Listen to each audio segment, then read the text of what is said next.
Good afternoon. So my name is Jason Lan. I'm the CEO of Huawei Denmark. As you see, I have an English first name, I have a Chinese surname, and I have a son with a Danish name, Christian. He's 8, and he was born at Christianshavn, the first time my wife and I lived here.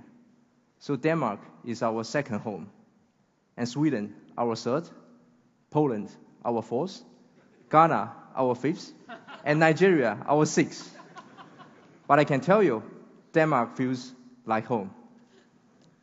Huawei is a global ICT company.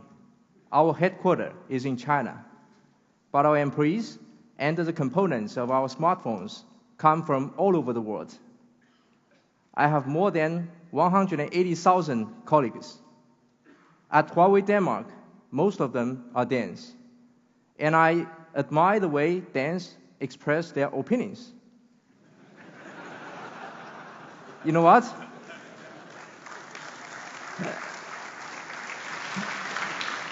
They like to challenge their managers. I hope you also feel this every day. Appreciate it and encourage it. I believe if no one says you are doing something wrong, most likely you are doing something wrong. So I encourage my staff to share their opinions. This is not easy for everybody, but it comes naturally for Danes. When I ask my employee, do you agree? Some Chinese say, well, okay, even when they are not really okay. So I ask them again, express how you feel. I even taught my son Christian to do the same. Then he made a sign on the door.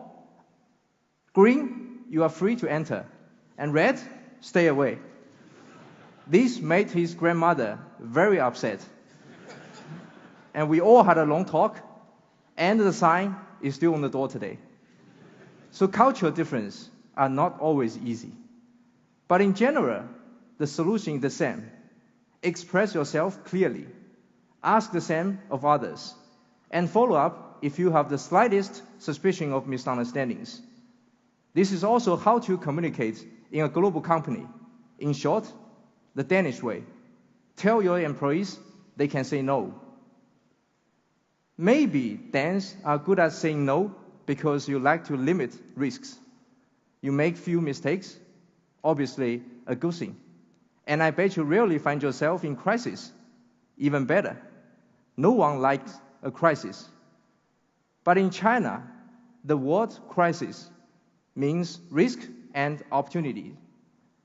So even when things getting tough, Chinese trying to stay creative.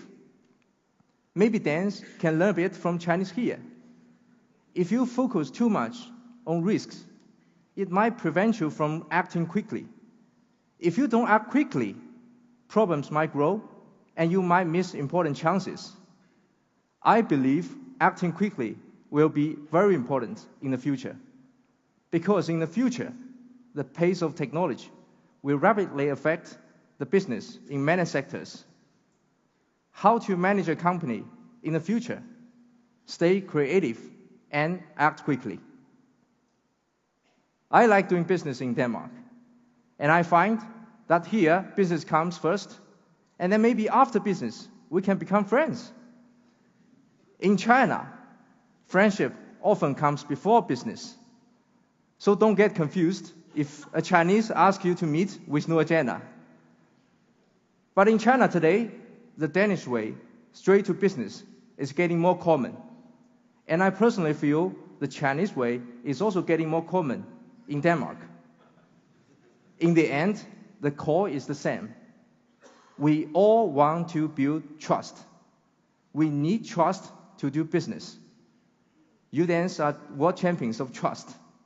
In general, you trust people you don't know. You are curious about new technologies. That's also why you have so many innovative companies with a lot to offer the world. For the future, my advice are encourage your employees to say no, but stay creative and act quickly. Base your business on trust.